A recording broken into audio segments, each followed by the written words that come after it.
Buenas tardes, nuevamente. Buenas tardes, licenciado. Buenas tardes. Buenas tardes.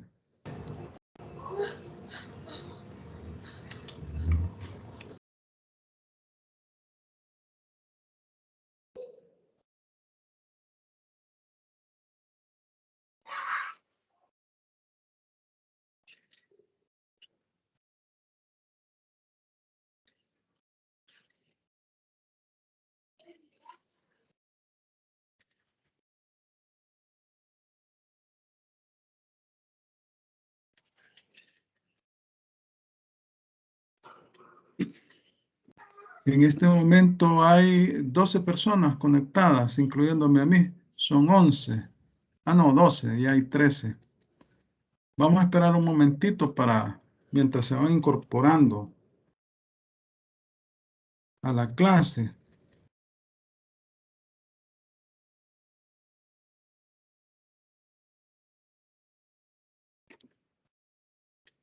Son 73 personas y solo por el momento hay 13.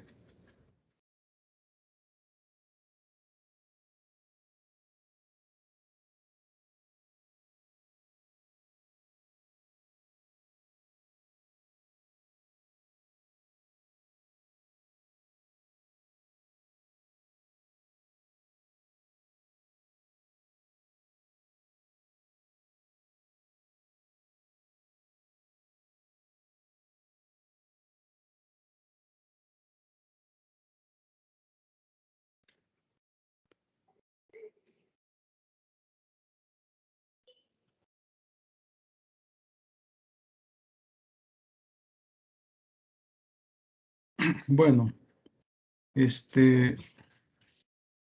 las notas del parcial ya las pueden ver en el aula virtual. No he terminado de calificar los trabajos todavía, entonces estoy en la calificación de los trabajos y espero mañana concluir y subir las notas de los trabajos y de las exposiciones. Bueno, las exposiciones las califiqué en el momento, pero los trabajos como hay que revisar bien, ¿verdad? Entonces ahí estoy un poco, pero espero culminar el día de mañana y por la tarde subir las notas. La nota de la exposición más la del trabajo la sumaría y la dividiría entre 2. Y esa sería la nota, ¿verdad? Más la nota del parcial. La mayor parte de estudiantes salieron bien. Más del 90% pasaron la materia. Entonces, digamos que no fue malo el parcial porque la mayor parte, más del 90%, lo pasaron. Entonces, solamente como un 8 o un 9% dejó la materia, pero es poco. Creo que se pueden recuperar en los subsiguientes parciales, ¿verdad?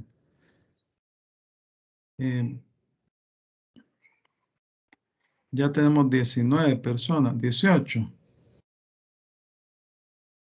Este día vamos a iniciar con el estudio del derecho tributario. Nos salimos del derecho financiero que hemos estado viendo y nos vamos a una rama del derecho financiero que es el derecho tributario. Entonces lo vamos a ver desde el punto de vista doctrinario. Vamos a ir viendo algunas disposiciones legales de la Constitución de la República, otras disposiciones del Código Tributario. Ustedes deben de tener a la mano el Código Tributario y la Constitución, ya sea físicamente o en la computadora lo pueden ver, ¿verdad? Para que me ayuden a leer. Entonces, vamos esperar un momentito más porque solo veo que hay 21 personas. Son las 5:05. Pero vamos a ver la parte teórica, un poco práctica del derecho tributario,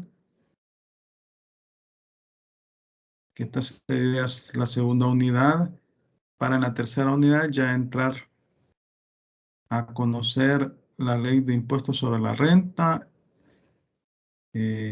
Bueno, no, sería el código tributario, después la ley de impuestos sobre la renta, posteriormente la ley de IVA y la ley de impuestos sobre transferencia de bienes raíces, que son los impuestos directos. Y bueno, los más conocidos, los directos renta y transferencia de bienes raíces y el impuesto indirecto IVA, pero son los más conocidos, o sea, los que más recaudación le dan al Ministerio de Hacienda. El impuesto de IVA es el que mayor recaudación obtiene el Estado. En segundo lugar está el impuesto sobre la renta.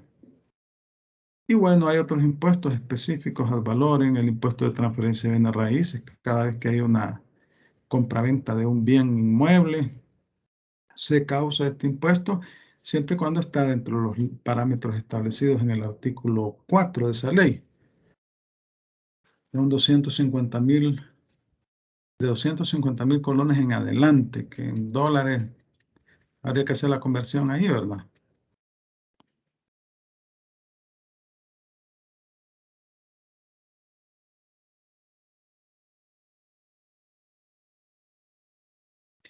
¿Tendrán algún comentario sobre el parcial?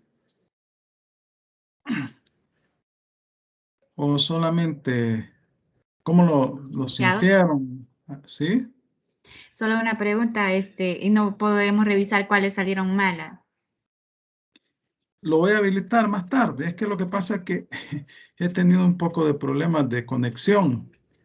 Entonces, después que termine la clase, lo voy a habilitar Vaya, para que está bien. puedan ver las respuestas buenas y malas, ¿verdad? Pero ya ven las notas, ¿verdad? Sí, licenciado, ya están las notas. Vaya, entonces, más tardecito, cuando termine la clase, lo primero que voy a hacer es habilitar para que puedan ver cuáles son las respuestas correctas y cuáles son las malas, ¿verdad? Estaba fácil el examen, no era un examen difícil.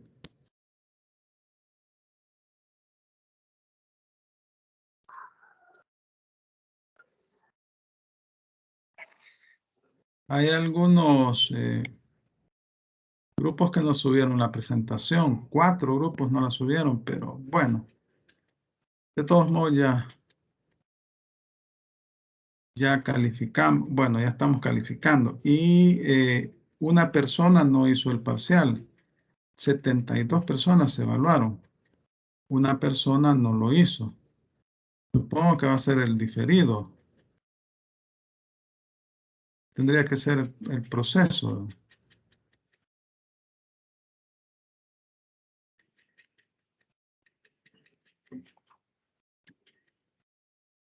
Bueno, vamos a dar inicio a la clase porque yo creo que ya esperamos un tiempo prudencial y además por respeto a las personas que ya están incorporadas. Los demás se van incorporando a medida que se vaya desarrollando la clase. Vaya, les decía que este día vamos a comenzar a ver lo que es el derecho tributario. Hemos estado viendo derecho financiero y el derecho tributario es una rama del derecho financiero. Es la parte relativa a los ingresos tributarios. Se recuerdan que hay una clasificación de los ingresos, pero la parte más importante de ingresos que tiene el Estado es por los tributos. Entonces, tenemos diferentes clases de tributos, impuestos, tasas y contribuciones especiales. Lo vimos más más genéricamente. Hoy en esta unidad lo vamos a ver más detalladamente. Entonces, el derecho tributario es una rama del derecho público. El derecho público, la característica principal es que las relaciones entre el Estado y el administrado son desiguales, porque el Estado actúa con todo su poder de imponer al individuo, al administrado, al contribuyente, al sujeto pasivo. Y el administrado, vamos a utilizar la palabra administrado por el momento, pues tiene que acatar las disposiciones legales que el Estado en su poder de imponer le establece. Le establece una serie de obligaciones sustantivas relativas al pago de impuestos y formales, relativa a presentación de declaraciones, etcétera. Eso lo vamos a ver detalladamente. Entonces, en este ámbito, pues el Estado impone al particular un tributo. Y si el particular no efectúa el pago de ese tributo, bueno, se ve en la posibilidad de que pueda ser sujeto de una sanción. Entonces, por eso decimos que el derecho tributario es un derecho de naturaleza pública, que es diferente al derecho privado, porque las relaciones que se dan entre el derecho privado, entre los particulares, son relaciones entre iguales, derecho civil, derecho mercantil, etcétera. Pero en el derecho público no, ¿verdad? El Estado se impone. El derecho tributario, ahí les he puesto un concepto, es aquella rama del derecho financiero que tiene por objeto de estudio el ordenamiento jurídico que regula el establecimiento y aplicación de los tributos. Conjunto de normas jurídicas que disciplinan o regulan los tributos en sus distintos aspectos y las consecuencias que ellos generan. ¿Cuáles son las consecuencias que ellos generan? Las sanciones. Hay diferentes tipos de sanciones. Hay sanciones de naturaleza administrativa como sanciones de naturaleza penal. Ya cuando estamos en sanciones de naturaleza penal, ya nos vamos al ámbito del derecho penal, ¿verdad? Y ahí ya no salimos del ámbito administrativo. Entonces, el derecho tributario es aquel conjunto de normas jurídicas que regulan los tributos, los procedimientos tributarios, todos los procedimientos, las sanciones y las obligaciones formales y sustantivas establecidas en la ley. ¿En cuál ley? En las leyes tributarias. Tenemos diferentes leyes tributarias. Tenemos el Código Tributario, que básicamente establece procedimientos tributarios y un poco de teoría, doctrina. Y las leyes ya propiamente impositivas, como son la ley del impuesto sobre la renta, la ley de IVA que se llama ley de impuesto a la transferencia de bienes muebles y a la prestación de servicios, ley de transferencia sobre bienes raíces, tenemos la ley de bebidas alcohólicas, la ley de bebidas gaseosas, isotónicas, son largos los nombres de esas leyes. Y otras leyes, la ley que regula los tributos de los cigarros. Tenemos también, veamos, leyes más específicas. Tenemos contribuciones especiales como el FOVIAL, el COTRANS, que es una ley transitoria que básicamente es permanente porque todos los años la van renovando y que pagamos 10 centavos sobre cada galón de gasolina, ¿verdad? Cuando llenamos el tanque de gasolina, pagamos 10 centavos y eso es utilizado como un subsidio para los transportistas, para que no incrementen el pasaje. El fovial se pagan 20 centavos por cada galón de gasolina y se utiliza esa contribución especial para el mantenimiento de las calles. Y bueno, tenemos lo que se conoce como FEFE. Es una contribución especial. Es un decreto ley que se le denominaba un impuesto de guerra, pero ya no estamos en guerra, ¿va? Surgió en la década de los 70 y una junta revolucionaria de gobierno es un decreto ley, porque los decretos ley son aquellos que son establecidos no por el ente competente para emitir leyes, en este caso la Asamblea Legislativa, sino que por regímenes de facto o a veces por el órgano ejecutivo en casos muy específicos. Por ejemplo, el caso de esta ley de desastres naturales, ley de protección civil. En el artículo 24 o 25, si no mal recuerdo, se establece la posibilidad que el presidente de la República pueda emitir un estado de emergencia cuando la Asamblea Legislativa no se encuentre reunida. Pero ya hay sentencia de la Sala de lo Constitucional en el cual se estableció que la posibilidad en la cual la Asamblea no se encuentra reunida, porque la Asamblea se reúne de lunes a domingo en esos casos, ¿verdad? Actualmente las plenarias son el martes, pero en la legislatura anterior eran el jueves, y a veces se reúnen sábado y domingo, ¿verdad? Entonces, siempre y cuando exista caso fortuito, fuerza mayor, ¿verdad? Incluso hubo una controversia el año pasado, me imagino que todos ustedes la pudieron vivir cuando hubo un desastres naturales por lluvias, que aquí cuando llueve una lluvia causa graves perjuicios a la población. Entonces el presidente de la República emitió un decreto de estado de emergencia un día sábado, creo como a las 12 de la noche, y lo justificó diciendo que la Asamblea no estaba reunida. Pero la Asamblea se había reunido el sábado y se reunió el domingo. Y entonces ellos emitieron otro decreto y no lo quiso sancionar el presidente y se fue a la Sala de lo Constitucional esa controversia, porque la Sala de lo Constitucional resuelve las controversias entre los órganos de Estado.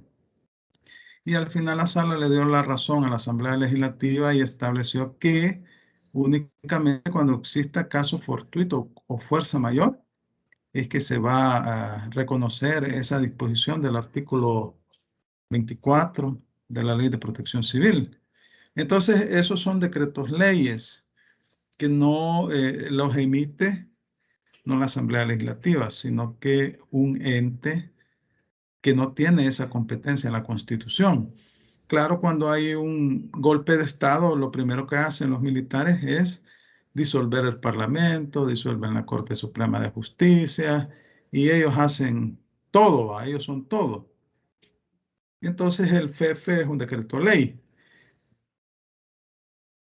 Ahora bien, decíamos que el derecho tributario es un conjunto de normas que regulan la materia tributaria, los procedimientos tributarios, las sanciones y las obligaciones a los contribuyentes, a los sujetos pasivos. Y este se divide en dos conjuntos o en dos grupos, digamos así, pero que es un solo grupo. El derecho tributario material y el derecho tributario formal, que forman un solo conjunto de normas legales, ¿verdad? Y que están establecidas en el Código Tributario en el caso nuestro y en las leyes tributarias. El derecho tributario material integrado por el conjunto de normas que regulan la obligación básica del pago del tributo y sus elementos esenciales. Y el formal está relacionado básicamente con los procedimientos. Rige los procedimientos administrativos a través de los cuales se aplican las normas materiales, o sea, las normas tributarias. Esto básicamente es para efectos meramente didácticos, porque en la práctica es una sola, es un solo conjunto de normativas que están integrados en el Código Tributario, en las diferentes leyes de impuestos. Entonces, el derecho tributario material está constituido por las normas que regulan el tributo. El hecho generador, los sujetos activos y pasivos, su capacidad jurídica, es decir, la capacidad económica, que es un hecho distintivo para establecer un tributo. La capacidad económica de una persona. Las exenciones y los beneficios tributarios, que esto los concede la Asamblea Legislativa. Y así se establecen en el artículo 131 ordinal 11 de la Constitución. Los elementos cuantificantes, o sea, la forma de calcular los tributos, los medios de extinción de la obligación tributaria y aquellos aspectos importantes como la solidaridad y el domicilio. Eso es lo que corresponde al derecho tributario material.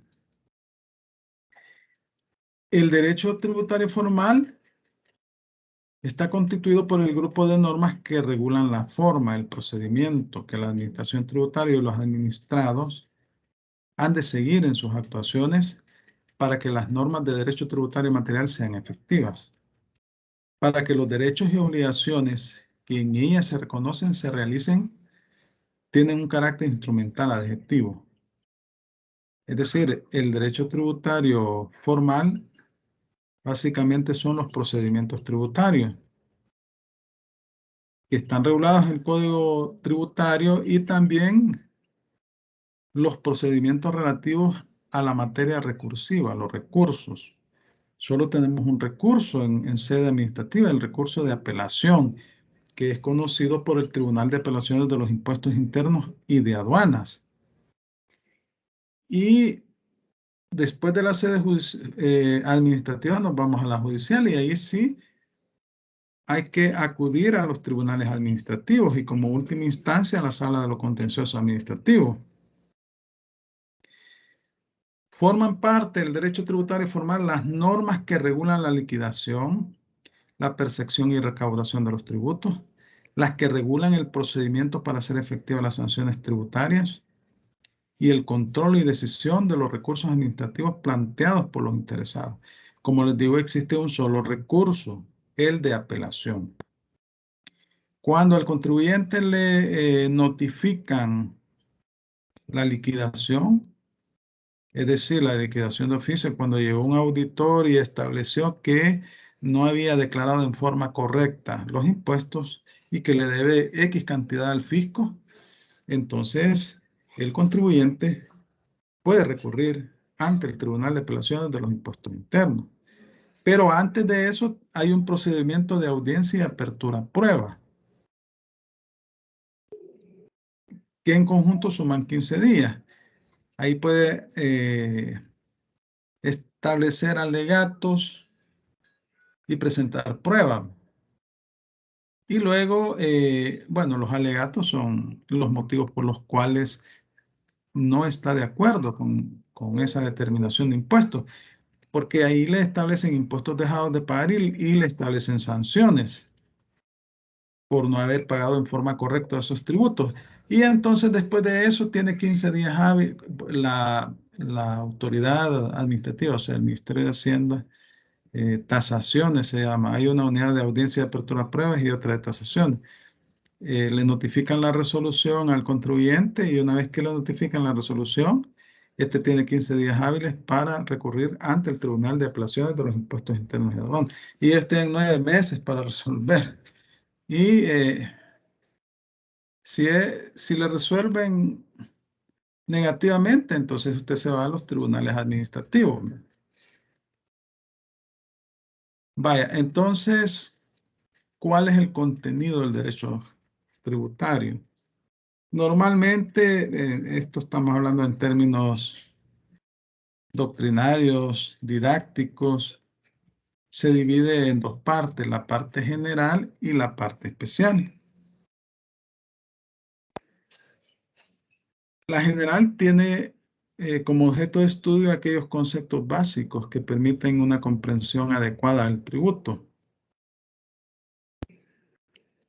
Las fuentes normativas reguladoras del tributo. Estamos hablando de la primera parte del Código Tributario, con especial atención a los principios constitucionales y la individualización de los entes públicos a los que se les reconoce el poder para establecer y recaudar tributos, es decir, los sujetos activos, los sujetos pasivos, los plazos, etcétera.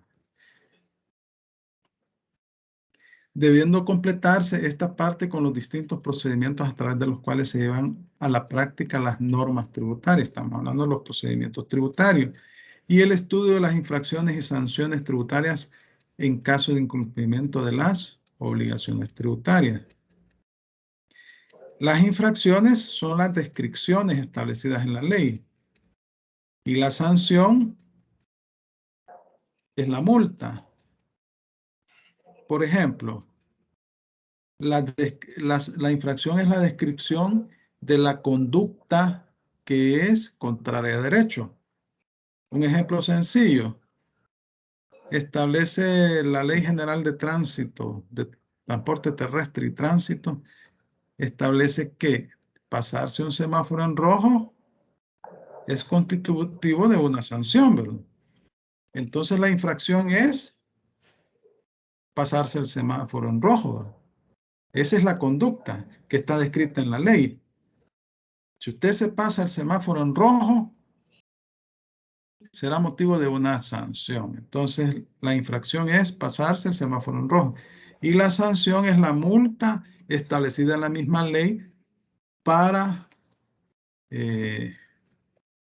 imponérsela como un castigo por haber infringido la norma legal. Ambas deben estar establecidas en forma clara y concreta en la norma tributaria, en este caso. No presentar la declaración de impuestos sobre la renta en el plazo establecido en la ley es una infracción y eso es constitutivo de una sanción. La no presentación de la declaración en el plazo establecido en la ley será acreedora a una multa de X salarios mínimos. Entonces, ambas descripciones deben estar establecidas de forma clara y concisa en la ley, de tal manera que si la conducta del sujeto infractor no se adecua a lo que está descrito en la norma jurídica, no es susceptible de ser sancionada. Debe casar perfectamente para que le impongan la sanción que está establecida en forma completa en la ley. La parte especial tiene como objeto de estudio los distintos sistemas tributarios de los entes públicos territoriales. En ella se analizan las distintas modalidades de tributos existentes en cada uno de los ordenamientos, estados, municipios, y las técnicas de articulación normativa entre los distintos tributos. Acá en nuestro país, la potestad tributaria no es exclusiva del gobierno central, sino también los municipios tienen potestad tributaria. Del artículo 204 en adelante de la Constitución se establece que los municipios pueden establecer mediante ordenanzas municipales tasas y contribuciones especiales y pueden proponer ante la Asamblea Legislativa un decreto de ley, una propuesta de decreto de ley de impuestos. Y la Asamblea Legislativa la estudia y la aprueba, o no la aprueba, o la aprueba con modificaciones. Entonces, pero el Estado, por medio de la Asamblea Legislativa, o sea, ¿quién ejerce el control de las finanzas en nuestro país? Pregunto, ¿quién lleva la dirección de las finanzas en nuestro país? Pregunto.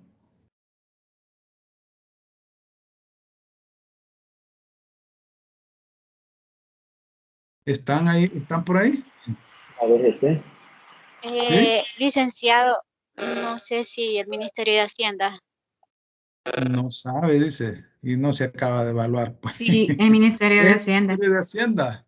Es que no estaba tan segura. Y entonces, o sea, la dirección de las finanzas públicas la lleva el Ministerio de Hacienda. Entonces, el gobierno central, por medio del Ministerio de Hacienda, el presidente de la República, por medio del Ministerio de Hacienda, propone las leyes tributarias y es la Asamblea Legislativa la que las aprueba. De acuerdo al artículo 131 ordinal octavo de la Constitución. En el caso de las municipalidades, las ordenanzas que establecen tasas y contribuciones especiales las aprueban los consejos municipales. Pero sus leyes de impuestos las aprueban, las propuestas, el proyecto de ley lo aprueba el Consejo Municipal y lo lleva a la Asamblea Legislativa para que la Asamblea Legislativa lo apruebe. Así es la potestad tributaria, ¿no?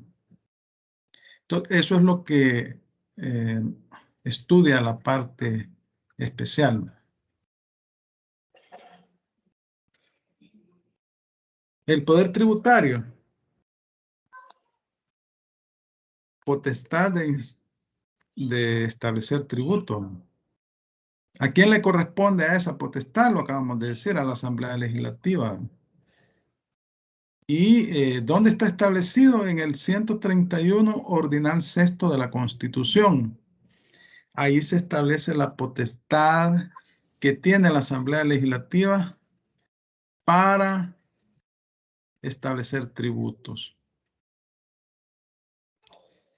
El proyecto de ley lo propone el órgano ejecutivo del presidente de la República por medio del ministro de Hacienda, porque tienen iniciativa de ley el presidente de la República por medio de sus ministros. Así también lo establece la Constitución de la República. Entonces, tenemos que existe un poder tributario originario que corresponde al Estado como titular de la soberanía. La soberanía es la capacidad que tiene un Estado de autodeterminarse, de tomar sus propias decisiones a nivel interno, de organizarse,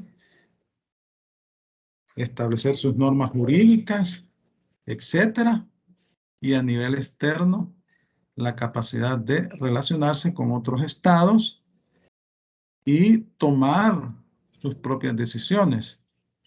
Esa es la soberanía, y la soberanía, según la Constitución, reside en el pueblo.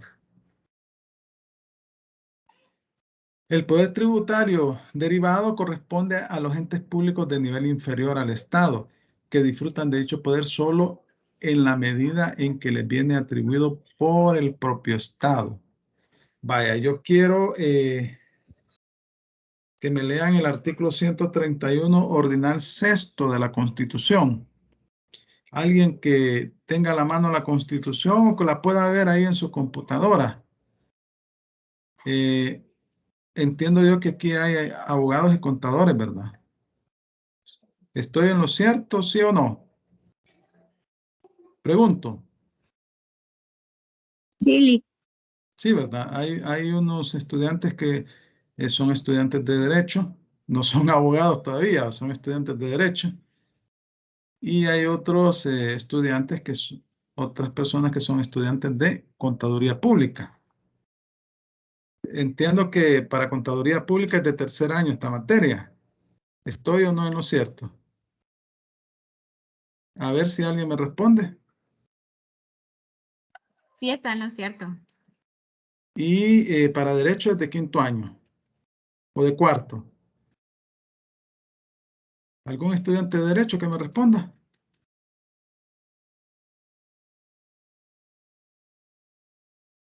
¿No hay estudiantes de Derecho? Pregunto. Hay 45 personas en la reunión.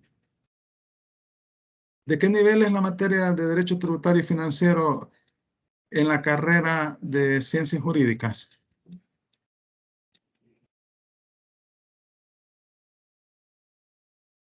No saben. A ver. ¿Hay estudiantes de Derecho?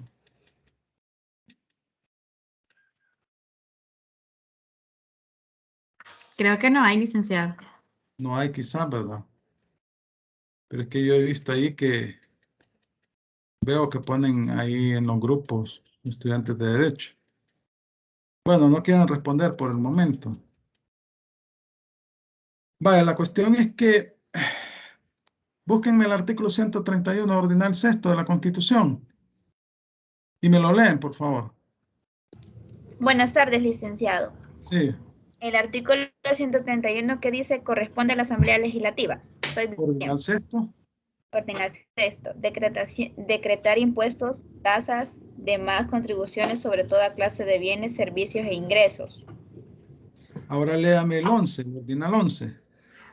Decretar de una manera general beneficios e incentivos fiscales o de cualquier naturaleza para la promoción de actividades culturales, científicas, agrícolas, industriales, comerciales o de servicio.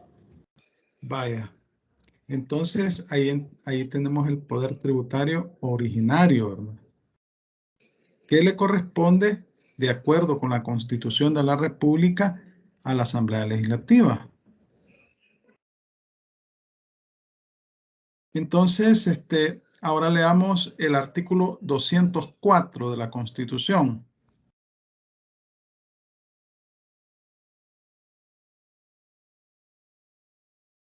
El 204.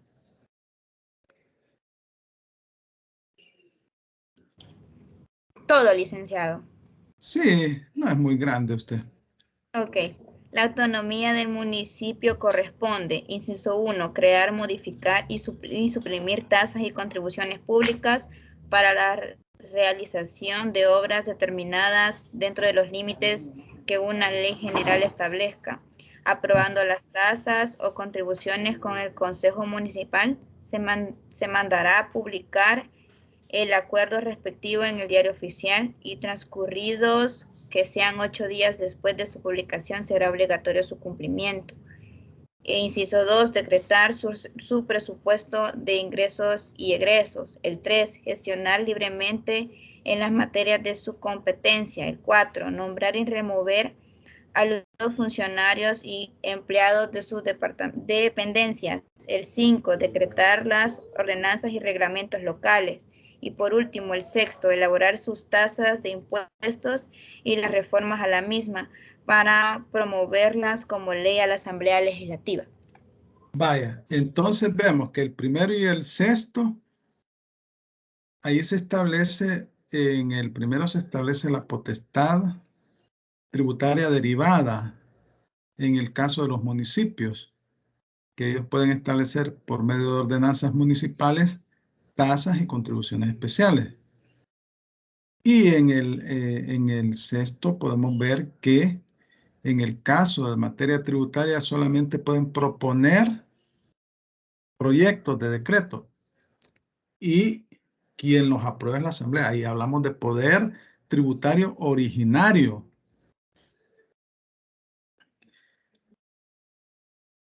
Entonces, la dirección de las finanzas públicas es potestad del Ministerio de Hacienda. Leamos el artículo 226 de la Constitución. Aquí estamos hablando básicamente de cuál es el origen del derecho tributario, ¿verdad? O sea, el origen legal. O sea, la norma primaria, la Constitución, es la principal fuente de creación del derecho tributario. Leamos el artículo 226 de la Constitución. Se lo leo, Lidia. Sí, por favor. Artículo 226. El órgano ejecutivo es el ramo correspondiente. Tendrá la dirección de las finanzas públicas y estará especialmente obligado a conservar el equilibrio del presupuesto hasta donde sea compatible con el cumplimiento de los fines del Estado. Vaya, entonces vemos que el poder tributario originario es del Estado y participan dos órganos principalmente en la creación de los tributos. El órgano ejecutivo, el presidente de la República por medio del ministro de Hacienda, y la Asamblea Legislativa que aprueba. Y el poder tributario derivado es exclusivo de las municipalidades. Y ahí solo actúa un ente que es el Consejo Municipal, que está integrado por el alcalde, los concejales respectivos, y ellos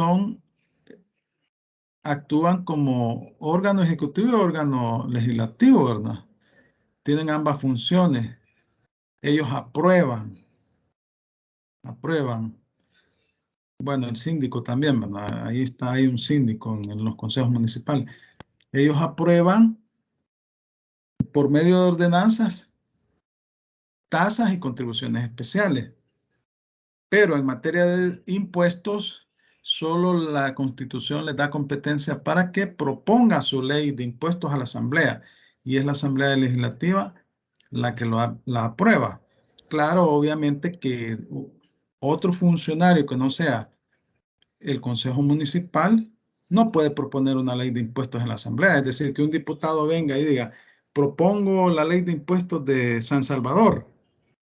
No, sería inconstitucional porque es facultad exclusiva de los consejos municipales.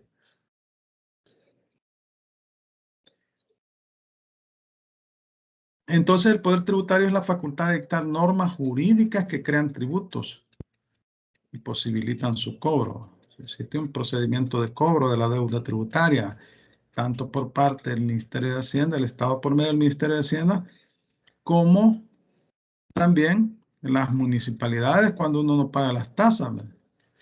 Y bueno, lo tienen bien amarrado al contribuyente, porque en el caso de las municipalidades, si usted vende un inmueble, vende su casa, el comprador no la puede registrar en el registro de la propiedad, raíz y hipoteca si no tiene la solvencia de impuestos municipales, porque reformaron el artículo 100 del Código Municipal.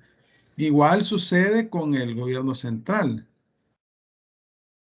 Si no tiene la solvencia de impuestos emitida por la Dirección General de Impuestos Internos, tampoco puede registrar ese inmueble en el registro. Entonces, son formas o mecanismos ideados por el Estado para garantizar la recaudación de los tributos. Si no está registrado, aunque tenga la escritura, es como que no es suya. Porque puede haber otra persona que hace otra escritura sobre el mismo inmueble y tiene la solvencia tributaria y la puede registrar. Se pueden dar esos casos. Entonces los principios, este poder es inmenso, el poder tributario, la facultad de establecer normas, pero tiene límites. Y los límites se encuentran en la Constitución y en la ley.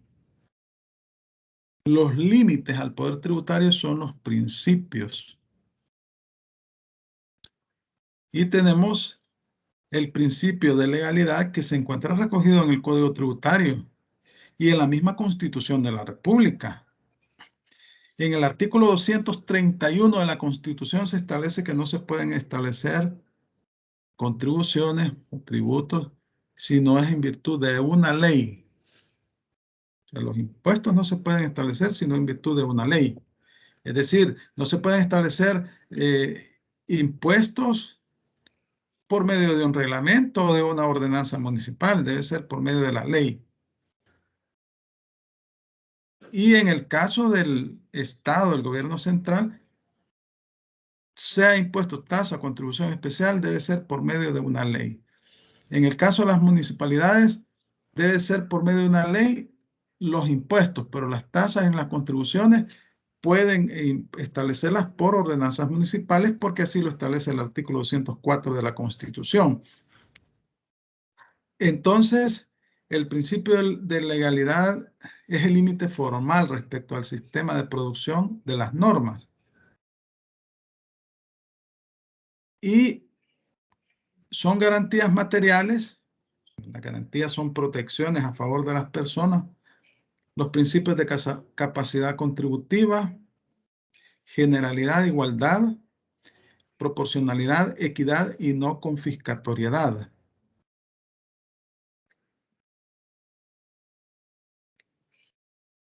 El principio de legalidad básicamente se trata de que, y está recogido en el artículo 231, que no se pueden establecer tributos sino en virtud de la ley. Pero tiene dos modalidades, ¿no? O dos aspectos. El principio de reserva de ley y el principio de legalidad de su administración. El principio de reserva de ley es aquel principio que establece que determinadas materias solo pueden establecerse por medio de ley. Y esa materia, la materia tributaria, los tributos, solamente pueden estar establecidos en una ley formal aprobada por la Asamblea Legislativa. Salvo el caso de las tasas y contribuciones especiales cuando las establecen los municipios por medio de ordenanza municipal.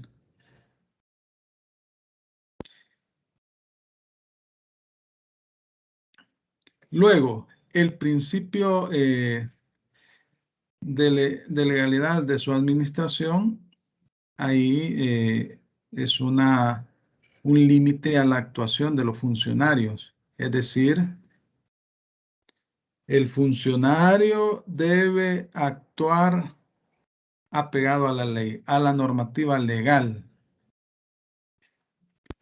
Entonces, encontramos el principio de legalidad en sus dos vertientes, o sea, en sus dos aspectos.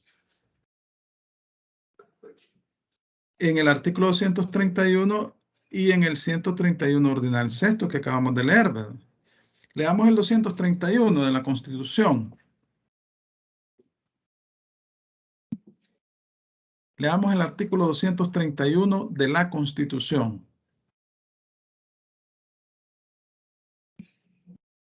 ¿Quién lo lee?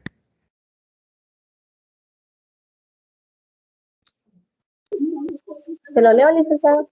Sí, por favor. Artículo 231. No pueden imponerse contribuciones sino en virtud de una ley y para el servicio público. Los templos y sus dependencias destinadas inmediatamente y directamente al servicio religioso estarán exentos de impuestos sobre los inmuebles. Vaya, el primer inciso dice, no se pueden establecer contribuciones sino en virtud de la ley y para el servicio público. Para el servicio público, es decir, que no se va a establecer un tributo para un beneficio particular, ¿verdad? ¿Y cuál es para el servicio público? Entonces ahí relacionamos el artículo 1 y 2 de la Constitución, donde están los fines del Estado, ¿verdad? La salud, la educación, el trabajo, la libertad, etc. Y por lo cual está organizado el Estado. Entonces, ahí tenemos el principio de legalidad en su vertiente de reserva de ley. Luego tenemos en el Código Tributario el artículo 6, que establece el principio de legalidad en el campo de la administración de los funcionarios. El artículo 6, ahí se los he colocado, establece que el principio de reserva de ley implica que se requiere la emisión de una ley A, para crear, modificar o suprimir tributos, definir el hecho generador de la obligación tributaria, establecer el sujeto pasivo del tributo y la responsabilidad solidaria, la base imponible, la tasa o alícuota. Si es más amplio que el artículo 231, desarrolla básicamente el artículo 231, señalando con claridad todos los elementos que deben regularse en la ley, no pudiendo regularse por normas de inferior jerarquía, como por ejemplo un reglamento. En un reglamento jamás deben de haber establecerse leyes, tributos. Entonces, ese es el principio de legalidad. En el aspecto de la reserva de ley, los tributos es una materia reservada a la ley. Luego tenemos el principio de legalidad en su administración y está recogido en el artículo 3, inciso 4 del Código Tributario. Implica que toda actuación de la autoridad competente debe estar justificada por una ley previa. Este principio lo podemos observar en el artículo 3, inciso 4 del Código Tributario, al establecer que en razón del principio de legalidad, la administración tributaria actuará sometida al ordenamiento jurídico y solo podrá realizar aquellos actos que autorice dicho ordenamiento. O sea que este principio exige que la administración en sus actuaciones debe de respetar lo escrito en la ley. De lo contrario, se vuelve una actuación arbitraria y está sujeta a control, a control judicial en los tribunales administrativos. El otro principio es la capacidad contributiva. Es decir, los tributos se establecen en relación a la capacidad económica de las personas, ¿verdad? Y así vemos el impuesto sobre la renta, por ejemplo. Hay una tabla y mientras más ingresos obtiene la persona, más paga. El impuesto IVA es parejo con todo el mundo, ¿va? Pero cuando realiza un acto, una actividad económica específica, todos pagamos IVA. Como consumidores, por ejemplo, la exigencia del deber de contribuir se fundamenta en la capacidad económica, que no es más que una serie de índices que revelan de forma parcial la disponibilidad económica del sujeto, su modo de vida, los bienes que posee, sus casas, sus carros, etcétera, su capacidad de contribución y que pueden ser, por tanto, utilizados como objeto de gravamen. Este se utiliza como medida del deber de contribuir. Sí, ¿verdad? Es decir, si una persona se observa que ostenta un nivel de vida bastante suntuoso, o sea, tiene una capacidad económica, lo más probable es que es contribuyente, ¿verdad? Y entonces el Estado le va a exigir el pago de tributos o caerá dentro de los parámetros establecidos en las normas jurídicas tributarias y tendrá que pagar los tributos. Este principio está implícito en la frase relación equitativa del artículo 131 ordinal sexto. No obstante, esta mención es insuficiente en tanto que lo óptimo sería que estuviera expresamente determinado en la Constitución. No lo está, ¿verdad? Aquí, por interpretación jurisprudencial de la Sala de lo Constitucional, ha establecido que en esa frase del artículo 131, cuando dice relación equitativa, hace referencia a la capacidad contributiva.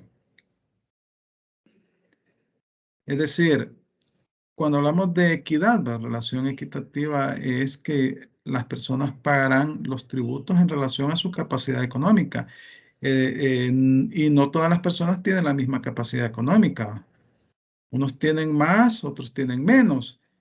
Y dependiendo de los ingresos que obtiene, así paga tributo o de las actividades que realizan.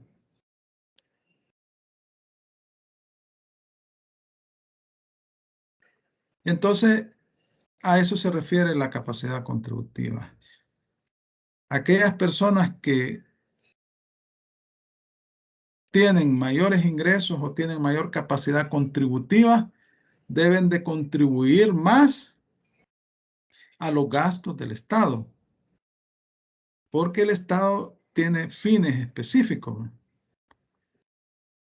Y estos fines, pues, debe de recurrir a los tributos para poder financiar ese tipo de actividades. El principio de generalidad.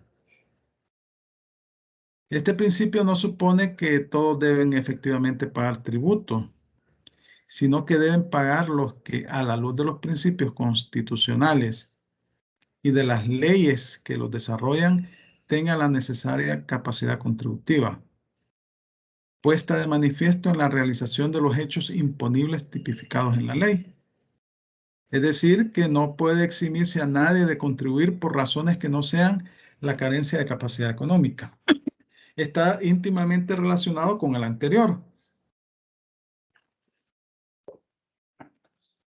Todos aquellos contribuyentes que realizan actividades económicas están en la obligación de tributar.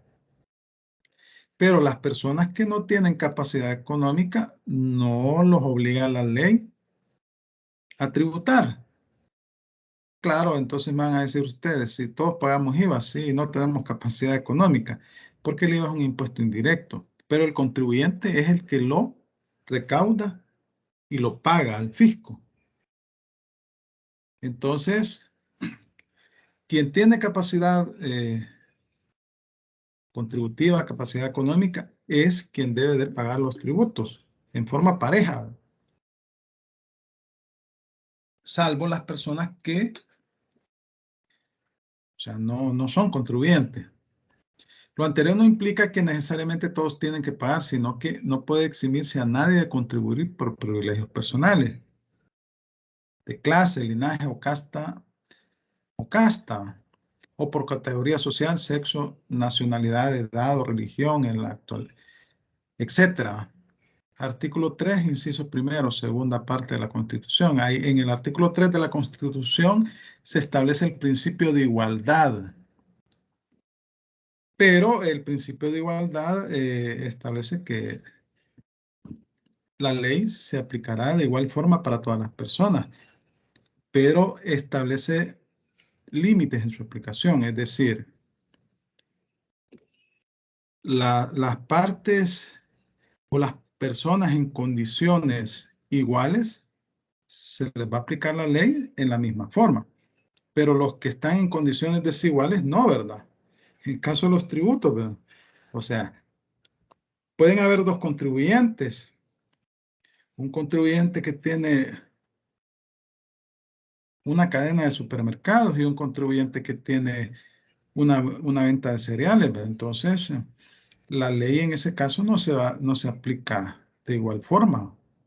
Uno va a tributar más con base en su capacidad y el otro va a tributar menos porque tiene menos capacidad económica. Ese tipo de diferenciaciones sí las permite el principio de igualdad.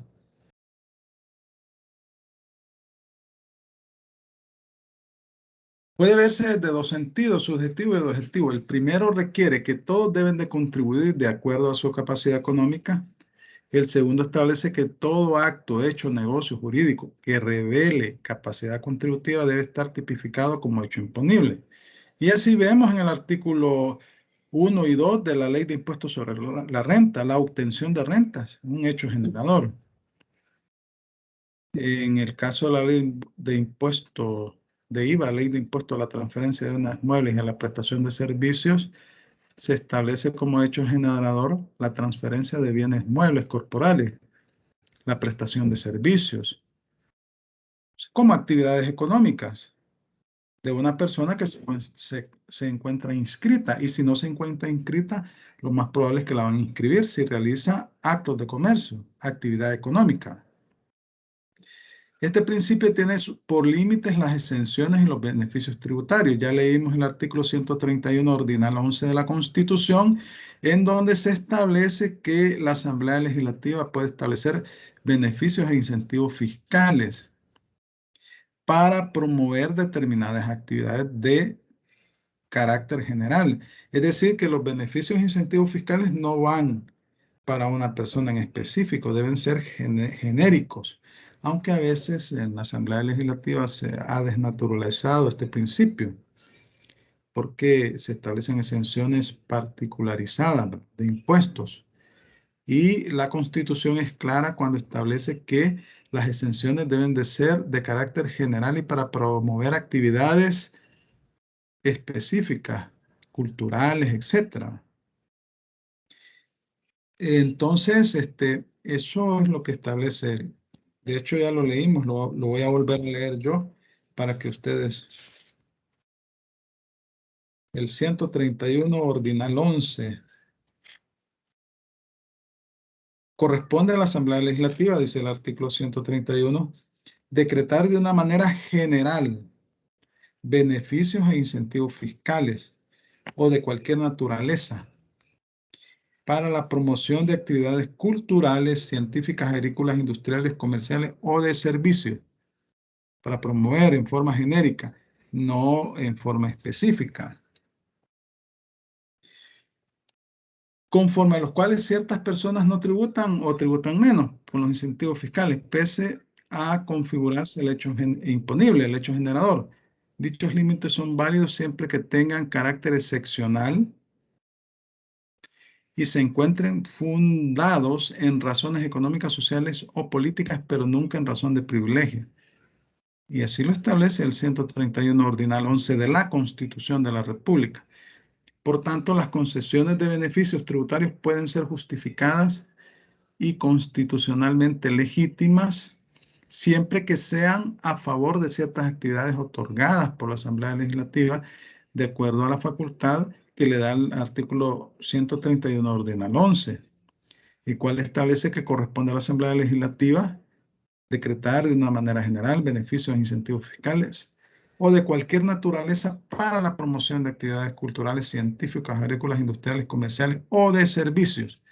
Es decir, que una exención particularizada sería inconstitucional, como que a una empresa le eximan de pagar impuestos, ¿verdad?, por una importación de una mercadería. Ese decreto sería inconstitucional porque va en contra del espíritu del principio de generalidad y de la misma Constitución, ¿verdad?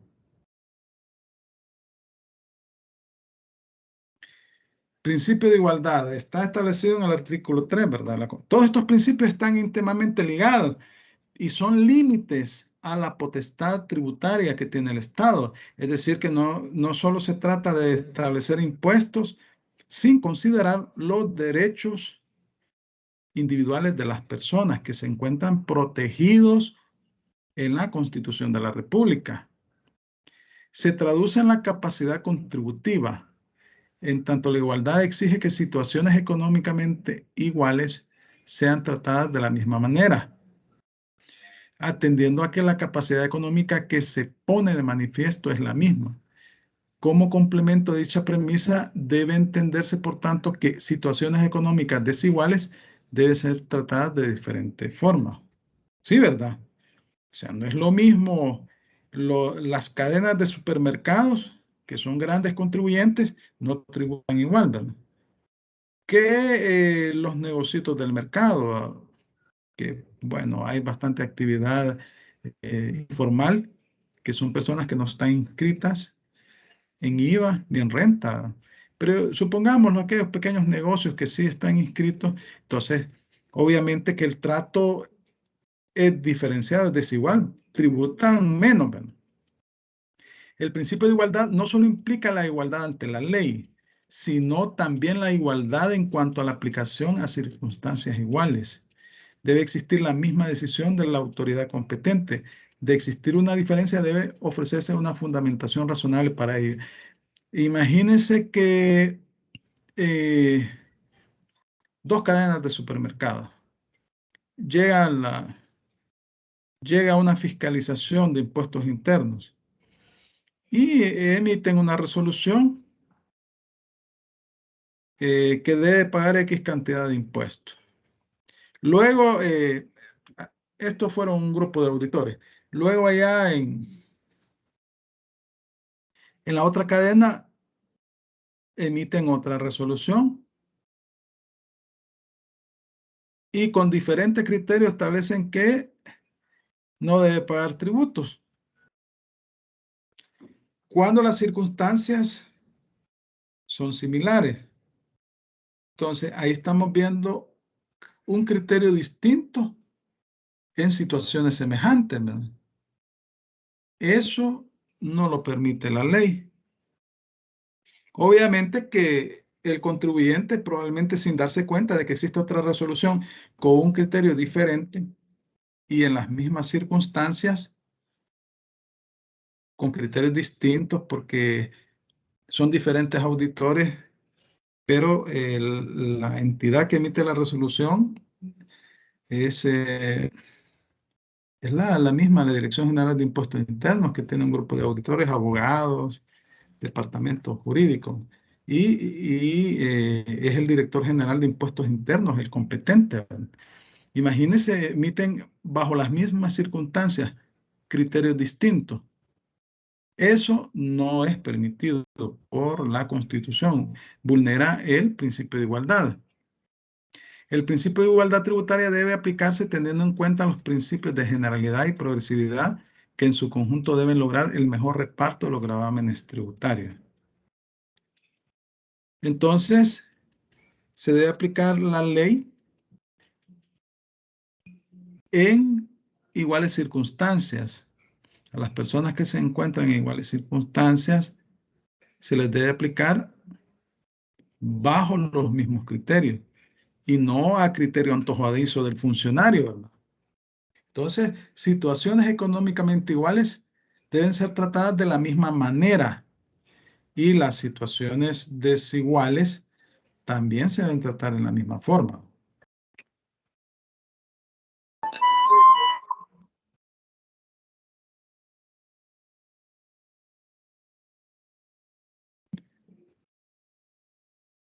Bueno, veamos.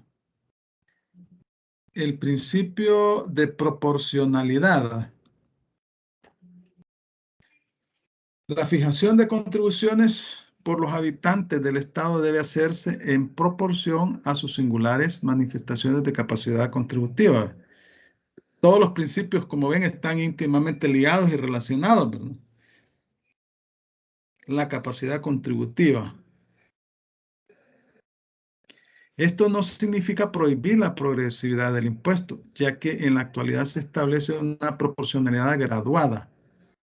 Esa graduación se funda en el propósito de lograr igualdad de sacrificios en los contribuyentes. Son ejemplos de impuestos proporcionales la ley de IVA y la ley de impuestos sobre transferencias. Es decir, son parejas, ¿verdad? Esas leyes son parejas. Me refiero al hecho de que si usted obtiene ingresos de $100,000 y otra persona obtiene ingresos de $100,000, probablemente y le aplica, va a pagar el mismo 13%. Si usted vende un inmueble, va a pagar el mismo 3%, si no mal recuerdo, de transferencia de bienes raíces. Es la misma tasa. Diferente es la ley de impuestos sobre la renta, que hay una escala de acuerdo a los ingresos. Si usted gana X cantidad de ingresos, cae en una tabla, en una escala diferente a otra persona que gane menos o más ingresos que usted. Aquí no. A eso se refiere la proporcionalidad, ¿verdad? En que en situaciones económicas equivalentes se va a establecer o se establece la misma tasa de ingresos. Se hace en proporción a sus singulares manifestaciones de capacidad contributiva. Y el 13% de IVA, sean $100, $200 o $500, es la misma tasa, ¿verdad? La misma tasa. Igual cuando hace una venta de un bien inmueble, le van a aplicar la misma tasa. A eso se refiere la proporcionalidad. Progresividad. Es aquella característica del sistema tributario según la cual, a medida que aumenta la riqueza de cada sujeto, aumenta la contribución en proporción superior al incremento de riqueza. Los que tienen más contribuyen en proporción superior a los que tienen menos. Y vemos la tabla del artículo 37 de la Ley de Impuestos sobre la Renta, aplicable a las personas naturales. Ahí vemos que a medida que la persona obtiene más ingresos, cae en un rango específico. Hay diferentes rangos. Y de acuerdo al rango de ingresos que ha obtenido, así va a ser la tasa que le van a aplicar. Modernamente se admite la progresividad considerando que contribuye a la distribución de la renta con sentido igualitario.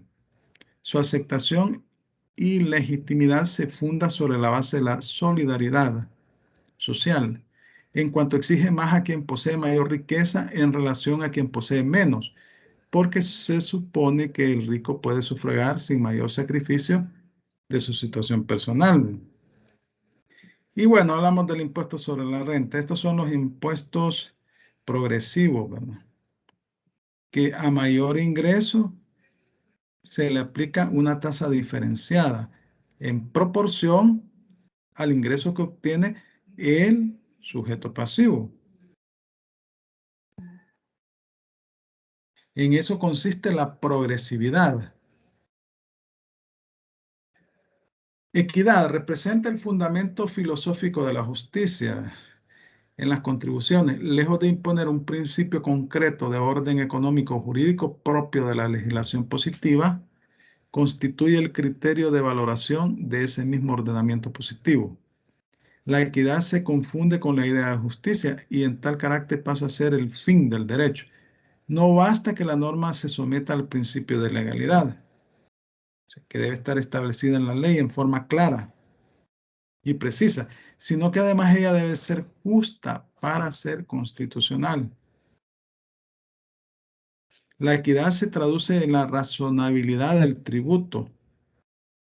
Por lo tanto, considerando la equidad como garantía constitucional que opera en beneficio del contribuyente, podría ser invocada por éste si se ve sometido a una contribución cuya falta de razonabilidad y equilibrio la transforma en una exigencia injusta. Dicho principio se evidencia en el 131 ordinal sexto, relación equitativa, es decir, el Estado cuando establece los tributos lo hace para que los contribuyentes o los ciudadanos contribuyan con el Estado con sus recursos económicos de acuerdo a su capacidad económica para que el Estado pueda cumplir sus fines sociales que están establecidos en el artículo 1 y 2 de la Constitución, para que todos, de acuerdo a su capacidad, puedan sufragar los gastos del Estado. Pero tampoco puede el Estado abusar de esa capacidad contributiva que le otorga la ley. Establecer impuestos confiscatorios, ¿verdad? Impuestos que no le permitan al contribuyente desarrollar su actividad económica. Si le ponen un impuesto con una tasa demasiado elevada, lo que en vez de incentivar la actividad económica la va a desincentivar. Es decir, puchica, yo estoy trabajando solo para el Estado. No me alcanzan los ingresos porque el impuesto sobre la renta es demasiado alto. Me está ahogando económicamente. No ese es el objetivo de la tributación. Es decir, los impuestos deben ser justos, razonables, tomando en consideración la actividad económica del contribuyente y la economía del Estado. Por eso es que cuando se establecen nuevos tributos, generalmente son los contribuyentes los que ponen la palabra en el cielo, ¿verdad? Pero sí, un sistema tributario que establezca tasas demasiado elevadas se vuelve confiscatorio y en vez de incentivar la actividad económica, la limita y eso no puede ser posible. A eso hace referencia equidad. Principio está íntimamente ligado con el anterior, de no confiscatoriedad. Quiero decirles que en la Constitución se prohíbe la confiscación. Cuando a una persona el Estado le quita todos sus bienes, eso es la confiscación. Eso está prohibido por la Constitución, por la norma primaria. La Constitución asegura la inviolabilidad de la propiedad privada. Si es que en nuestra Constitución, en el artículo 103, se reconoce la propiedad privada en función social. Nos encontramos en un país capitalista, ¿verdad? Su libre uso y disposición y prohíbe la confiscación. Un tributo será confiscatorio cuando absorbe una parte sustancial de la propiedad o de la renta. El principio exige que la tributación se adapte a la capacidad económica de los contribuyentes. en una proporción que no disminuya el patrimonio al grado de impedir ejercer su actividad económica. El Estado debe garantizar que persista la posibilidad de seguir generando la riqueza, que es materia de tributación. Sí, ¿verdad? La riqueza se genera en el comercio. Cuando en una economía los diferentes actores realizan diferentes actividades económicas, actos de comercio y pagan sus impuestos, pero estos impuestos son justos, razonables, principio de equidad, ¿verdad? No son confiscatorios y permiten que las personas puedan invertir nuevamente los capitales, ¿verdad? No se trata de ahogar ni de impedir las actividades económicas de los contribuyentes. Se traduce este principio como complemento en forma de concesión o garantía frente a posibles abusos de la progresividad del sistema. Si en el caso de la ley de impuestos sobre la renta, la tasa máxima es el 25%, ¿verdad?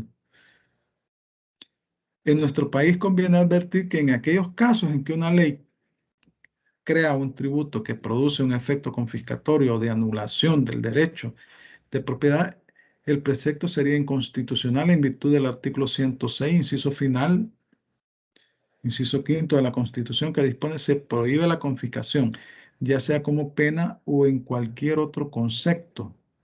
Así dice la Constitución. Se prohíbe la confiscación, ya sea como pena o en cualquier otro concepto. Entonces, está prohibida por la ley aquellos tributos que puedan causar un grave perjuicio a la actividad económica, al patrimonio de los contribuyentes. Y ya pues se han dado casos de tributos que han sido declarados inconstitucionales. Hubo una ley, un tributo, un impuesto a las comunicaciones, a las llamadas telefónicas, que fue declarado inconstitucional por la Sala de lo Constitucional, valga la redundancia, invocando este principio, el de no confiscatoriedad, ¿verdad? Busquen esa sentencia que la vamos a ver, la vamos a discutir. Y vemos que el garante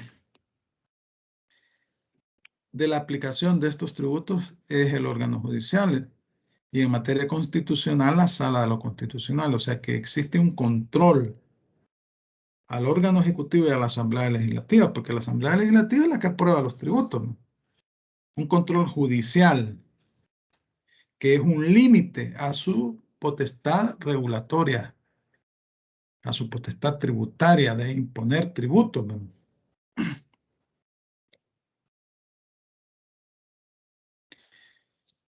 Luego aquí tenemos las relaciones del derecho tributario con otras disciplinas jurídicas, ¿no? O sea, hemos venido viendo los principios y vemos que la principal disciplina jurídica, que yo no le he puesto ahí, pero que es evidente que se relaciona es con la Constitución, ¿verdad? La Constitución de la República es la norma primaria, la que establece los parámetros, los criterios generales a todo el ordenamiento jurídico nacional. Establece los límites a los diferentes órganos de Estado y establece límites a la potestad tributaria del Estado, como lo acabamos de ver en los principios. Entonces, con el derecho constitucional existe una relación directa. Básicamente, el derecho constitucional es el que da las directrices al sistema tributario. No se pueden establecer contribuciones sino en virtud de la ley y para el servicio público. Ese es un límite. Las exenciones las decreta la Asamblea Legislativa de manera general, no particularizada, para promover actividades económicas, culturales, etc. Luego tenemos el derecho administrativo. El derecho administrativo es derecho público. Básicamente, el derecho tributario es derecho administrativo, porque toda la relación que se establece entre los contribuyentes y la administración tributaria es de naturaleza administrativa. Se establecen todos los principios del derecho administrativo. Y entonces está sujeto al control de los tribunales administrativos, la administración, tribunales administrativos judiciales, ¿no? Entonces eso es derecho administrativo. Emite actos administrativos la administración y debe de respetar la ley. El derecho financiero, el derecho tributario forma parte del derecho financiero y regula todo lo relativo a la hacienda pública, el derecho financiero. Y una parte integrante de la hacienda pública son los ingresos tributarios, ¿no? Que son ingresos ordinarios. Y con esos ingresos es que el Estado financia todas sus actividades, ¿verdad? Por medio de los tributos, pero ya vemos que existen límites de naturaleza constitucional a esa capacidad contributiva del Estado. Con el derecho civil, fíjense que el derecho civil es el derecho que establece relaciones patrimoniales entre las personas y es un derecho privado, de naturaleza privada, pero el derecho tributario adopta muchas de sus instituciones. Por ejemplo, los términos prescripción, caducidad, los toma del derecho civil. Obligación, las obligaciones tributarias. Todas esas instituciones son de naturaleza civil, pero el derecho tributario las adopta. El derecho mercantil, bueno, si es que la actividad económica es la capacidad contributiva, es lo que un hecho revelador, un índice revelador de la tributación es la capacidad contributiva y esos son actos de comercio. La realización de actos de comercio, eso lo hacen las empresas, ¿va? Las empresas mercantiles. Entonces, eso es lo que graban los tributos. Esos son los hechos generadores. El derecho procesal. El derecho procesal también, el derecho tributario adopta muchas instituciones del derecho procesal, ¿verdad? Los procedimientos tributarios. Hay principios de carácter general como al impedido por justa causa no le corre término, que son aplicables también en materia tributaria. El derecho penal. En materia administrativa, los principios del derecho penal son reconocidos en cuanto a la imposición de sanciones. Es decir, que debe de respetar el Estado, el Ministerio de Hacienda, la autoridad tributaria, llámese municipio también, el debido proceso legal, el derecho de audiencia, la tipicidad. Eso implica que las infracciones y las sanciones deben de estar descritas en la ley y la conducta de la persona debe de adecuarse o debe casar perfectamente con la descripción establecida en la ley, con la descripción, con la infracción, ¿verdad? De lo contrario, no es sancionable. Para poder aplicarle la sanción que establece para esa infracción la ley. Entonces, y también vemos en materia penal delitos de defraudación, ¿verdad? De la renta de aduanas, delito de evasión de impuestos, ¿verdad? También va, que se encuentran reguladas. Ya ahí hablamos, nos vamos del ámbito administrativo al ámbito judicial, ¿verdad? Luego, dentro de las fuentes del derecho tributario, en el artículo 5 del Código Tributario, en la próxima clase deben de tener ya su Código Tributario en la mano y su Constitución, ¿verdad? De la República, porque básicamente eso es lo que estamos aquí leyendo. Tenemos me tienen que colaborar en la lectura de las disposiciones legales y comenzar ya a entrar en materia. El artículo 5 del Código Tributario establece, yo se los he puesto tal cual acá, constituyen fuentes del ordenamiento tributario las disposiciones constitucionales, o sea, la Constitución de la República, y hemos leído casi todos estos artículos, el 1, el 2, el 3, principio de igualdad, 1 y 2, se establecen los fines del Estado, 131 ordinal sexto, la potestad de la Asamblea Legislativa para decretar tributos, y el 11, el ordinal 11, la facultad que tiene también la Asamblea Legislativa para decretar exenciones de manera general. El 231, que es un límite a la potestad tributaria en el sentido de que no se pueden establecer contribuciones sino en virtud de la ley y para el servicio público. Luego, el 246, que establece que el interés público prevalece sobre el interés particular. Y la Constitución prevalece también sobre todo el ordenamiento jurídico. Luego tenemos las leyes y los tratados y las convenciones internacionales que tengan fuerza de ley. Ahí vemos los artículos relacionados con los tratados internacionales, artículos 144, 149 y 246. El 246 establece que la Constitución prevalece sobre todo el ordenamiento jurídico.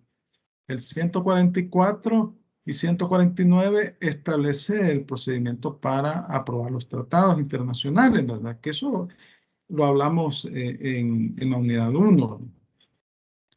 Luego tenemos los reglamentos de aplicación que dicta el órgano ejecutivo. Ustedes ven que en cada ley tributaria siempre tienen un reglamento y esa potestad es del presidente de la República.